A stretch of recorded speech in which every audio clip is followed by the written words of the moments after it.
Assalamualaikum warahmatullahi wabarakatuh. Kami dari kelompok 8 akan mempresentasikan materi tentang bottom-up parser CLR 1. Sebelum memulai presentasinya, izinkan kami memperkenalkan diri. Eh, yang pertama ini ada anggota kami. Yang pertama adalah ada Krisandito Sebastian Erlangga. Lalu yang kedua ada Wiken Haidar Rahman. Yang ketiga ada Dinar Rufiani. Dan yang terakhir ada Rifki Salman Hakim. Next. Oke. Pada materi ini kita ingin menjelaskan ada 4 hal yang ingin kita jelaskan. Yang pertama ini pengertian dari CLR-nya itu sendiri, lalu ada diagram transisi CLR, yang ketiga ada tabel parsing CLR, dan yang terakhir ada parsing action CLR. CLR merupakan salah satu jenis LR1 parser, di mana LR1 merupakan jenis parser bottom-up yang dalam teknik kompilasi menggunakan analisis sintaksis untuk memproses input dari kiri ke kanan atau left to right, dan membangun derivasi kanan terpanjang dalam urutan terbalik. Angka 1 dalam LR1 menunjukkan bahwa parser menggunakan satu simbol look ahead untuk membantu dalam proses pengambilan keputusan parsing. Next. Selanjutnya ada definisi dari CLR parser. CLR parser adalah singkatan dari canonical LR parser, di mana LR sendiri adalah singkatan dari left to right, rightmost derivation. CLR parser adalah jenis LR1. Sesuai dengan pengertian dari LR1, CLR bekerja dengan menggunakan satu simbol look ahead untuk mengambil keputusan. CLR menggunakan tabel parsing yang besar dan lebih kompleks dibandingkan dengan varian LR lainnya seperti SLR dan LALR. Next. Selanjutnya untuk kelebihan, ada beberapa kelebihan dari parsing ini, yaitu yang pertama ada deteksi kesalahan lebih awal. CLR1 parsing ini dapat mendeteksi kesalahan sintaksis lebih awal dibandingkan dengan metode parsing yang lebih sederhana seperti LR0 dan SLR1. Hal ini disebabkan oleh penggunaan look ahead yang lebih ekstensif dalam CLR1. Lalu ada jangkauan look ahead yang lebih luas dan lebih akurat. Nah, dengan menggunakan look ahead yang lebih lengkap ini, CLR1 mampu membuat keputusan parsing yang lebih akurat dibandingkan dengan SLR1 dan LALR1 yang menggunakan look ahead yang lebih terbatas. Nah, lalu ada minim konflik. Nah, CLR1 parsing ini memiliki shift dan reduce dibandingkan dengan metode yang lebih sederhana. Karena menggunakan look ahead yang lebih lengkap dan tabel parsing yang lebih rinci. Next. Nah, selanjutnya tentu parsing ini memiliki beberapa kekurangan, yaitu antara lain ada kompleksitas implementasi, ada ukuran tabel parsing yang besar, efisiensi waktu dan memori, kesulitan debugging. Nah, karena ukuran tabel parsing yang dihasilkan oleh CLR1 ini biasanya sangat besar, karena setiap keadaan atau state dalam CLR1 ini mencakup banyak detail tentang konteks dilamar. Nah, karena ukuran tabel ini sangat besar, tentu saja akhirnya efisiensi waktu dan memori juga akan menurun dan mengakibatkan kesulitan untuk debugging juga. Lalu selanjutnya ada kurangnya kebutuhan praktis. Nah, dalam banyak kasus praktis ini, grammar yang perlu diparse tidak sekompleks itu, sehingga tidak memerlukan CLR1. Nah, metode seperti LALR1 ini lebih sering digunakan untuk kebutuhan parsing di banyak bahasa pemrograman, sehingga penggunaan CLR1 mungkin dianggap overkill. Next. Nah, selanjutnya itu untuk perbandingan. Nah, di sini kelompok kami menggunakan 3 parsing lain sebagai perbandingan, yaitu LR0, SLR1, dan LALR1. Nah, untuk kelebihan yang pertama yaitu kelebihan LR0, yaitu sederhana dan cepat, karena implementasi dan parsing tabel parsing LR0 ini relatif sederhana. Nah, cepat itu artinya proses parsing ini biasanya cepat karena tidak menggunakan look ahead. Lalu kekurangannya itu tidak kuat. Nah, tidak kuat di sini itu artinya tidak bisa menangani banyak grammar karena tidak menggunakan look ahead. Lalu ada kelebihan untuk SLR1. Nah, kelebihan ini yaitu lebih sedikit konflik. Nah, lebih sedikit konflik ini artinya itu mengurangi jumlah konflik parsing dibandingkan dengan LR0. Lalu untuk kekurangannya itu terbatas. Nah, terbatas di sini itu karena tidak sekuat LALR1 atau CLR1 dalam menangani grammar yang lebih kompleks. Lalu selanjutnya ada LALR1 yaitu untuk kelebihannya keseimbangan baik dan praktis. Nah, keseimbangan baik di sini itu artinya menawarkan keseimbangan yang baik antara kekuatan parsing dan efisiensi. Nah, praktis di sini itu karena lebih banyak digunakan atau bisa dibilang paling banyak digunakan dalam implementasi compiler untuk bahasa pemrograman. Lalu untuk kekurangannya itu masih mungkin ada konflik.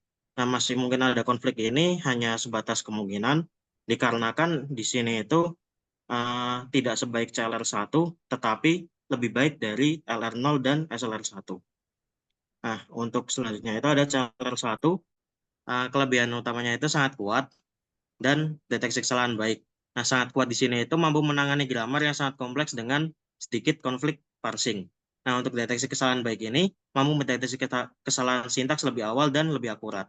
Nah, karena bisa mendeteksi kesalahan dengan sangat kuat dan sangat baik ini, tentunya parsing ini itu memiliki tabel yang besar dan implementasinya itu sangat kompleks.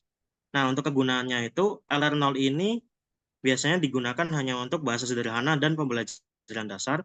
Untuk SLR1 ini untuk bahasa pemrograman dasar, dan LLR1 ini yang paling banyak digunakan untuk compiler untuk bahasa pemrograman.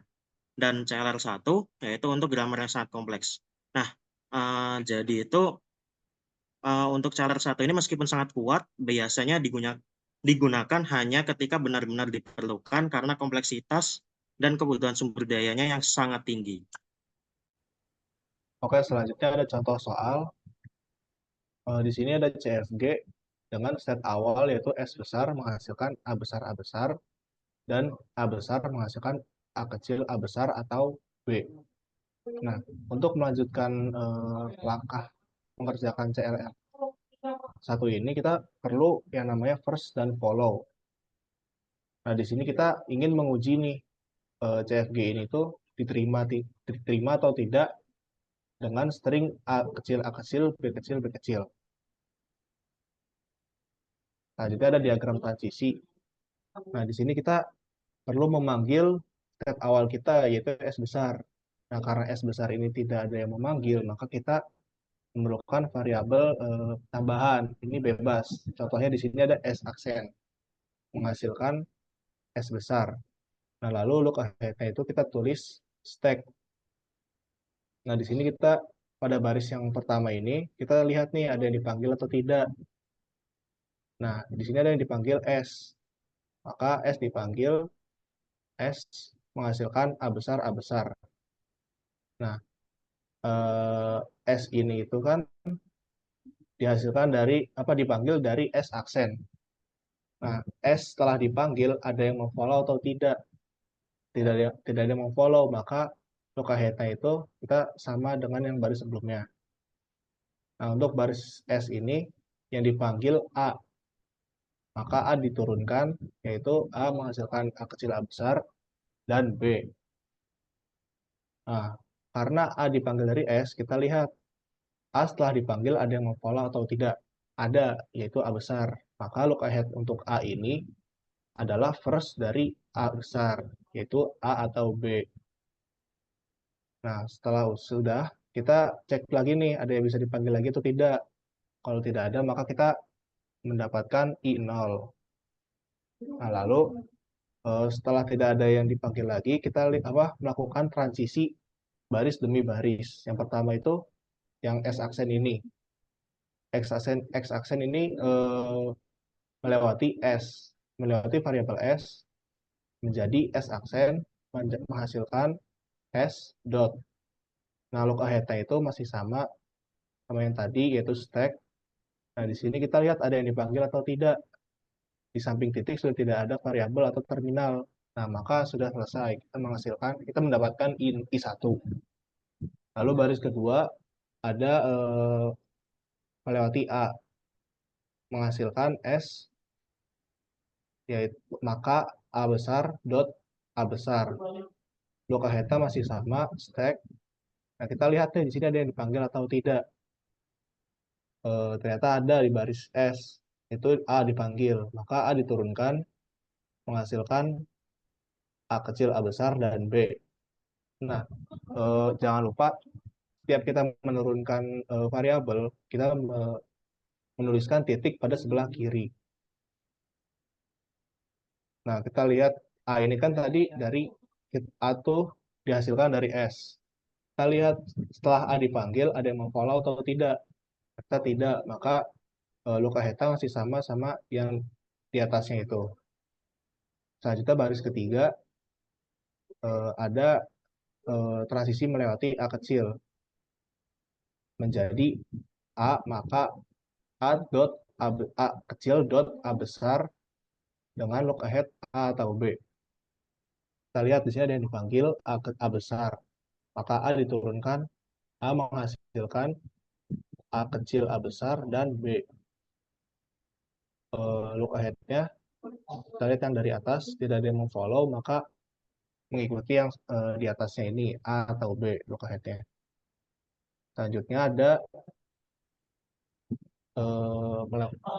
transisi melewati B kecil. Nah, B kecil, ini A menghasilkan B dot dengan look ahead A atau B. Nah, oke, setelah sudah semua baris dilakukan transisi, kita cek lagi di sini ada yang masih bisa melakukan transisi atau tidak. Ternyata di I2 ada. Yang pertama itu saat melewati A, menghasilkan S, maka A besar dot. Dotnya ini pindah ke kanan setiap melakukan transisi. Look ahead-nya itu stack masih sama. Nah, kita lihat di sini ada yang dipanggil atau tidak. Ternyata titiknya sudah paling kanan, maka tidak ada yang bisa dipanggil. Baris selanjutnya, saat melewati A kecil, menghasilkan A, maka A kecil dot A besar. Look ahead-nya masih sama stack. Lalu di sini ada yang bisa dipanggil, yaitu A besar. A besar diturunkan, maka A menghasilkan dot A kecil, A besar, dan dot B. Nah, A ini kan tadi dihasilkan dari A sendiri di sini. Nah, setelah A dipanggil, ada yang memfollow atau tidak? Kita tidak, maka blok Heta itu mengikuti yang atas A itu tadi. Nah, selanjutnya pada baris ketiga, saat melewati B, menghasilkan A, maka B dot dengan look ahead stack. Nah, selanjutnya pada I3, saat melewati A besar, ini menghasilkan A, maka A kecil A besar dot dengan look ahead A atau B. Lalu baris keduanya saat melewati A kecil, ini menghasilkan I3. Nah, dia tuh saat titiknya berpindah, hasilnya itu akan sama dengan I3, maka kita tuliskan kembali I3. Lalu saat melewati B kecil, hasilnya itu I4, sama seperti I4. Maka kita tuliskan lagi I4 saja, tidak perlu menuliskan ulang seperti ini. Selanjutnya ada I6. Saat melewati A besar, ini menghasilkan A, maka A kecil, A besar, dot. Dengan look ahead stack. Selanjutnya ada pada baris kedua, saat melewati A kecil, itu menghasilkan I3. Maka kita tuliskan I3 karena hasilnya akan sama. Tidak perlu ditulis ulang. Begitu juga dengan yang baris ketiga ini. Saat melewati B, ini menghasilkan I4. Hasilnya ini sama seperti ini, tidak perlu ditulis ulang, maka tulis saja I4. Selanjutnya kita membuat tabel parsing dari diagram transisi yang sebelumnya sudah dibuat. Next. Pada tabel parsing terdapat dua komponen, yaitu action dan goto. Action merupakan simbol terminal dan goto merupakan simbol non-terminal. Dari diagram yang kita bisa lihat di sebelah kiri ini, diketahui jika I0 diberikan input S, maka akan menuju ke I1. Jika diberikan input A besar, akan menuju ke I2. Kemudian jika I0 diberikan input A kecil, yang merupakan simbol terminal akan melakukan action shift ke I3.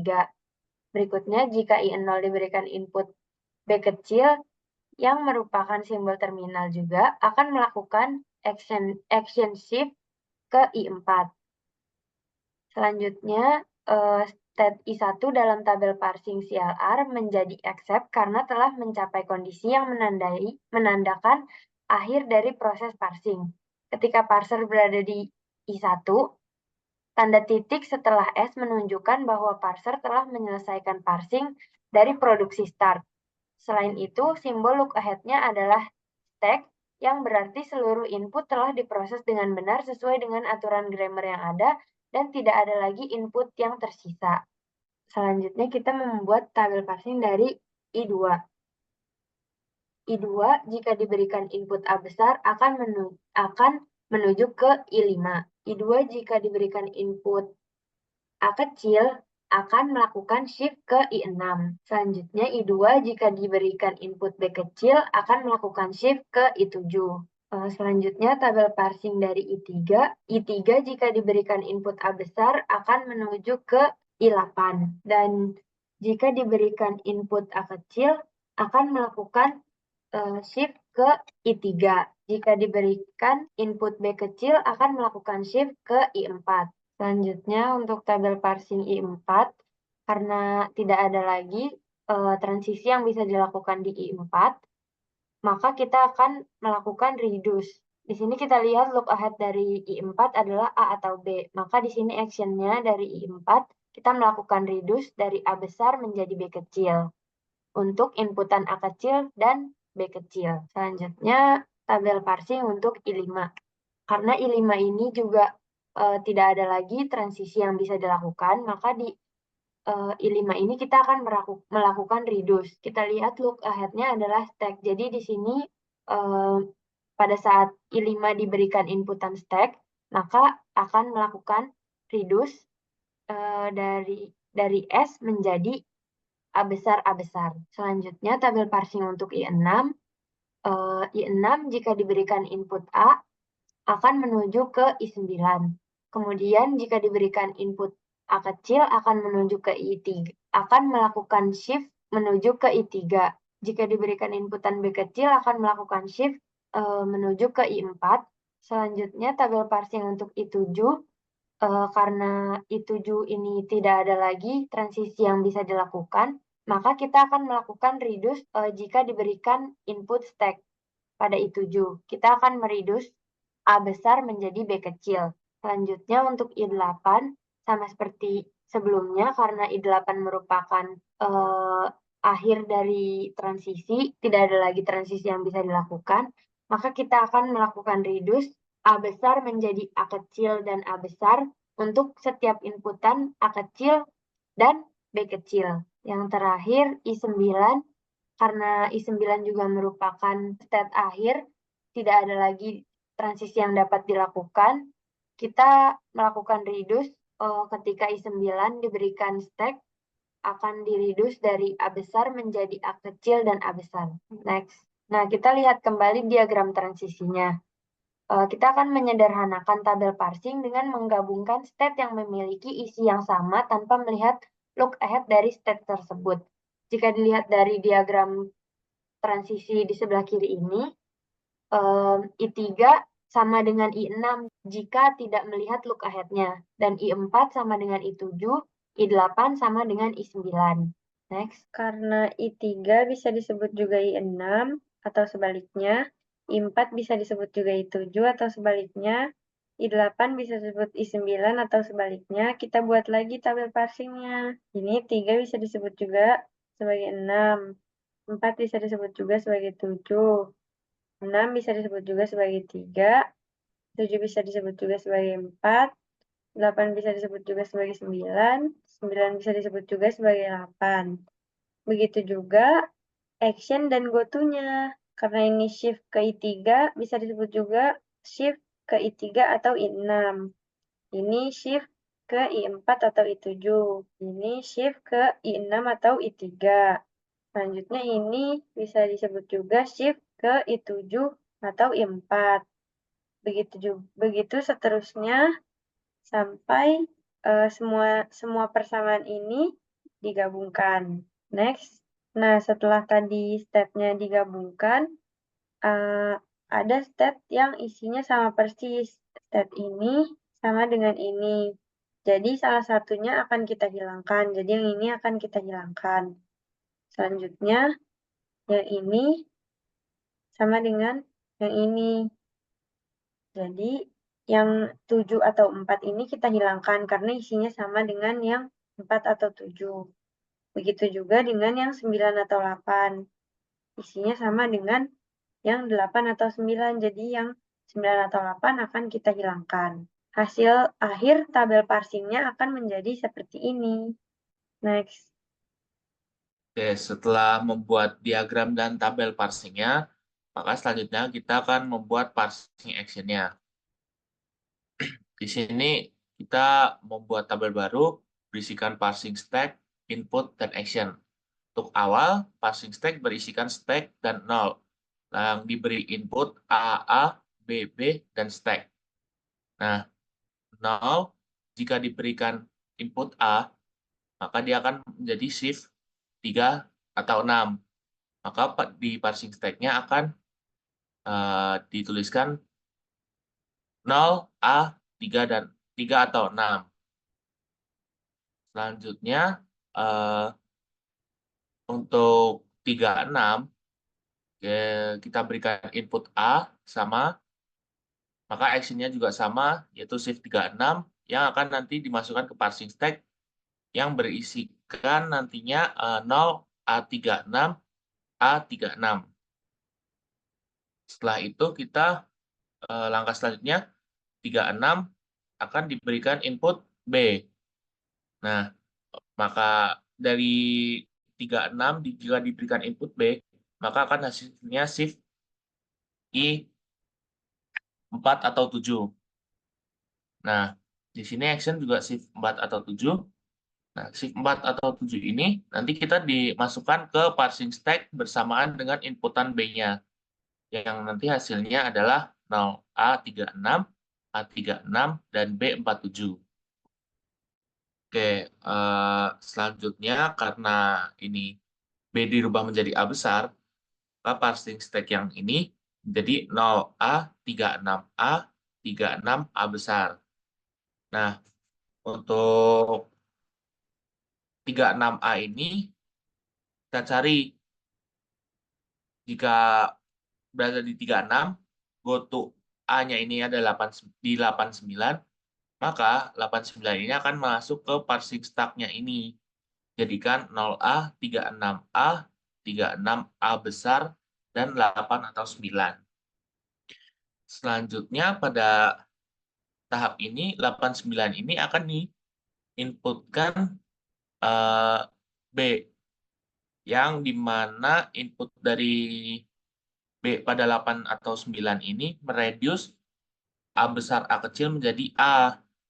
Maka untuk bagian sini nanti akan di-reduce menjadikan parsing stack yang ini, yang berisikan 0A36 A besar.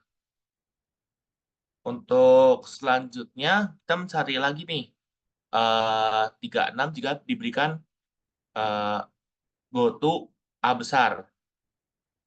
Masih sama 88 atau 9, kita masukkan kembali ke bawahnya, ya ini jadi 0A36 A besar 8 atau 9.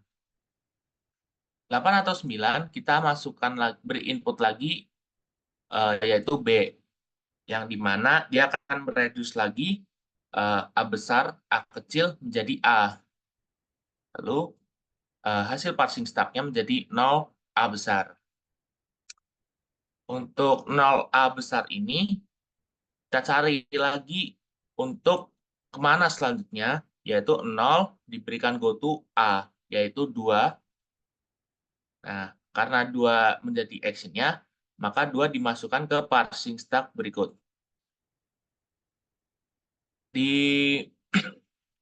Karena 2 ini, oke, masuk ke 2 ya. Nah, 2 jika diberikan input B, maka akan menjadi shift 47. Oke, karena diberikan shift 47 akan masuk ke dalam parsing stack-nya.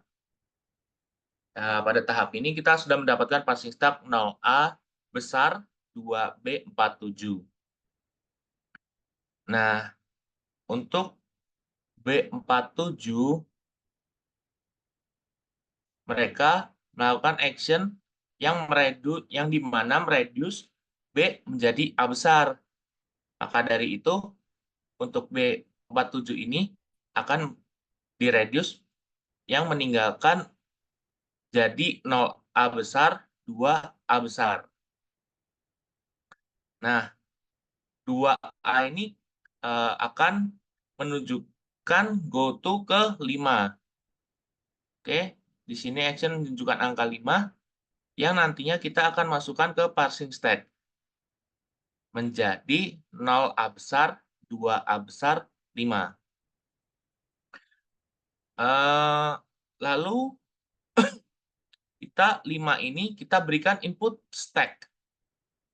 Yang dimana jika 5 diberikan input stack, maka dia akan mereduce A besar menjadi S. Yang dimana pada saat ini A besar ini ada di sini. Nah, lalu kita akan mereduce menjadi 0 dan S. Nah, 0 jika diberikan goto action-nya ini, inputnya adalah S besar, maka dia akan action ke 1. Oke, 1 di sini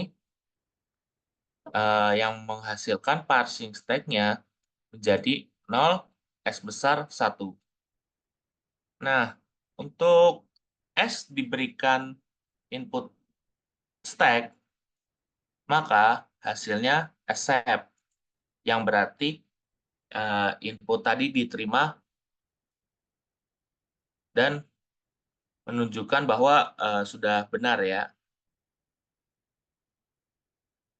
Selanjutnya, untuk membuktikan bahwa parsing action ini benar atau tidak, maka kita melakukan pengujian. Jika input awal tadi kita A, B, B, maka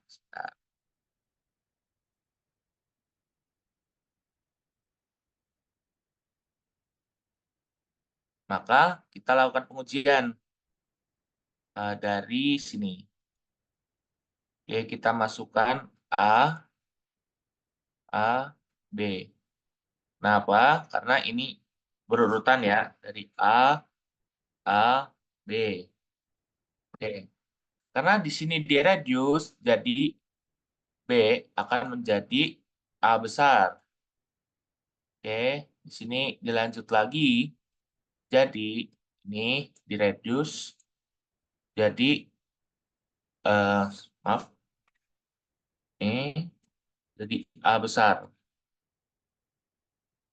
Oke, lalu selanjutnya ada lagi nih, reduce. Nah, ini kita tarik lagi, ini ke sini. A kecil menjadi A besar, jadi A besar lagi. Benar. Nah, setelah ini ada B, input B. Kita masukkan B baru yang akan nanti direduce ke A besar. Nah, A besar ini dan ini akan menghasilkan accept, yaitu S, yang berarti input diterima. Oke. Seperti itu untuk parsing action-nya. Untuk selanjutnya,